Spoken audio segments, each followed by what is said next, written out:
नमस्कार सबैजनालाई मेरो यो चाहिँ 2083 साल असार महिनाको 23 गते मङ्गलबारको दिन चाहिँ खिचेको फोटो हो। यो एकदम मौसम घामहरू एकदम क्लियर भएको भएर खिचिरहेको छु। यो गोकर्णेश्वर नगरपालिका वडा नम्बर 3 सुन्ताखान तारेभिर भन्ने ठाउँबाट चाहिँ भन्दा मुनिबाट चाहिँ खिचेको फोटोहरू यो। एकदम मौसमहरू एकदम आनन्ददायक सफा भएको बेलाको फोटो हो यो।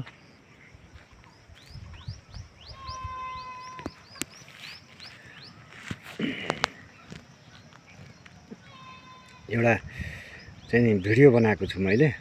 एकदम सफा मौसम भएको भएर एयरपोर्ट नु त्यो सेतो देखाएको ठाउँ एयरपोर्ट हो। प्लेनहरू बसिरहेको छ। जडीबुटीको हाउजिङ हुने थियो। गोकर्णेश्वर महादेव थानको मन्दिर पनि देखिरहेको थियो। त्यो पहेँलो भएको हो त्यो दुईटा जङ्गलको बिचको को यता खाल्डो छेउको थली गुम्बा देखिरहेको छ। थलीको पानी ट्याङ्की पनि देखिरहेको छ। यतापट्टि आइसकेपछि फेरि यो नयाँ पार्टीको गुम्बा देखिरहेको छ। उता चाङनारायण मन्दिर देखिरहेको छ। सफा क्लियरहरू भएको खेतहरू सबैले रोपाइँ गरिसकेको।